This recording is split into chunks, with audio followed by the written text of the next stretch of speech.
things that are susceptible. Um, so lightning can hit anything, right? Lightning's that phenomena that just when you um, thought you saw it all, you saw something else, right? And lightning can jump from building products into electrical systems. They can physically damage something. They can also electrically damage something and things like that. But it's probably going to be pretty dramatic. So now when we're talking about surge, we're talking about it has to be something that's connected to an electrical system because surge is traveling through the wires as its path, right? So if you have something being claimed as electrically damaged, surge, um, ask yourself, is that even possible? Right? Was it plugged in? You have a lot of electronics like things like phones, tablets, things like that. As an adjuster, make sure you're asking, were they plugged in? Right? Where were you when this happened? If they said they weren't home when it happened, how did their phone and tablet get damaged if they were with them? Right? So things like that. Make sure they were plugged in. Um, there's also things like water heaters, like gas water heaters. They run on a standing pilot light. They're not connected to the electrical system.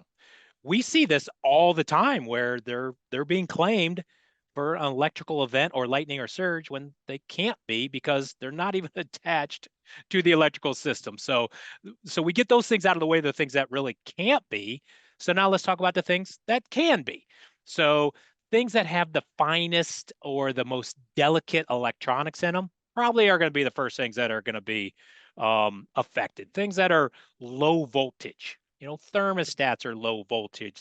Ground, like landscape lighting, can be low voltage. Some of these things within our electronics, can be low voltage and things like that. So start with that and control boards. I don't, everything, I'm just thinking around my house, everything in my house has a control board in it nowadays. I mean, refrigerators, microwaves, HVAC systems, thermostats, everything's got a control board in it. Think of a motherboard from a computer. It doesn't take much to damage those, right? So think of those things first. Those are going to be the most susceptible. And then things that have like electric motors, right? Compressors, fan motors, blower motors, and things like that. There's lots of things of refrigerators, of course, have those same things in them as well. So things that have motors, electric motors have those windings inside of them. If you have a big electrical event, if you have a surge in there, that's going to be one of the places it's going to show up. And those are going to be one of the things that is going to be damaged. And you could have motors in hot tubs. You could have motors in pool equipment. You could have motors in sump pumps. You could have motors in well pumps. So you just don't think of how many things in your home have control boards and motors, right? And those are the things that are going to start showing up. I mean, we have all kinds of data out there that the actual cause of loss from our data on things like well pumps and appliances with motors and things like that. I mean, it's between 40 and 60% end up being the actual cause of loss of high voltage surge. So, and you can see how that would happen. So a lot of those things are indoors.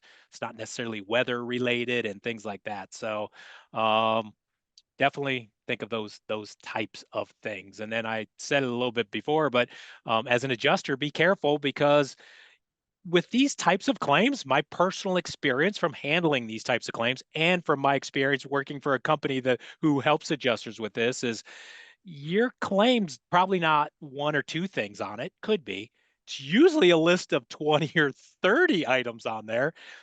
Make sure they're even damaged, right? I mean, we see a high percentage of things that are on a list that come back that they're operating fine at the time of the assessment, right? Maybe they just threw a big list out there because they didn't know and they just want to make sure. No, something that sometimes happens is everything on one breaker is not working, so they put all those things on the list as damaged when really it was the breaker that got tripped.